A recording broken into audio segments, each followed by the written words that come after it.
ज़िंदगी में ॿ शयूं पंहिंजो हक़ सम्झी वठो। पहिरियों भाॼी सां गॾु धाणा ऐं ॿियो समोसे सां गॾु चटणी।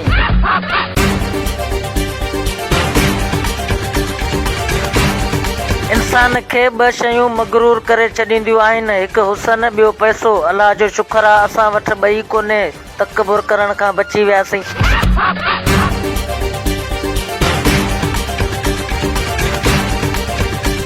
हिकु मवाली जे मुंहं ते मक्खी वेठल हुई त ॿिए हमरा चयो त मवाली मुंहं तां मक्खी खे त लोध। त मवाली जवाबु ॾिनो त फसल मुंहिंजो कोन्हे, बीठल जो भेल पई करे, बचिड़े वाला भले वेठी हुजे।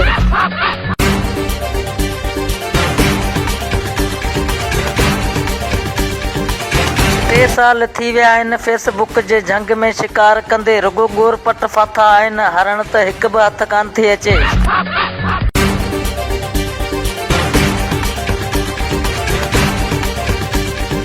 तुंहिंजी सिक में सोना असांजा अछा वार थी विया, तूं मिलण कोन आहे, 2 टे ॿार थी विया।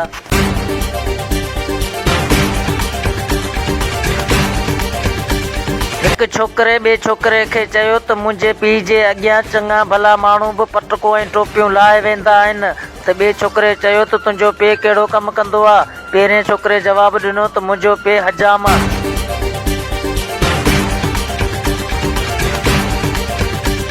तुंहिंजी यादि में एतिरो परे निकिरी वियासीं सुणा, जो हाणे त रक्शे वारा बि 10,000 रुपया घुरनि।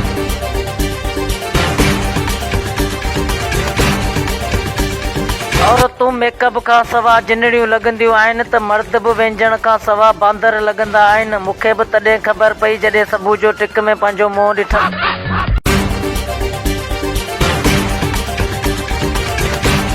अलाह जो शुक्र आहे मूं वटि सभु कुझु आहे, बसि ससु ऐं सहुरो कोन्हे।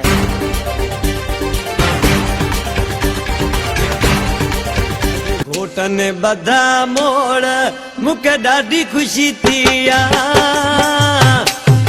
महफ़िल में माण्हू मोर, मूंखे ॾाढी ख़ुशी थी आया महफ़िल में माण्हू मोर, मूंखे ॾाढी ख़ुशी थी अॼु घोटने बधा मोड़ मूंखे ॾाढी ख़ुशी थी आया महफ़िल में।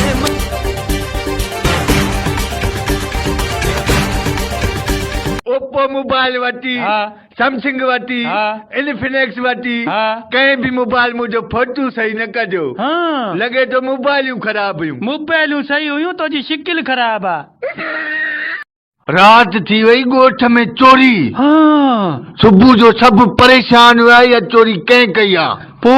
पोइ वरी मां वञी ॾठो मान। छा चयूं नी? इहो चोर जो कमु हूंदो।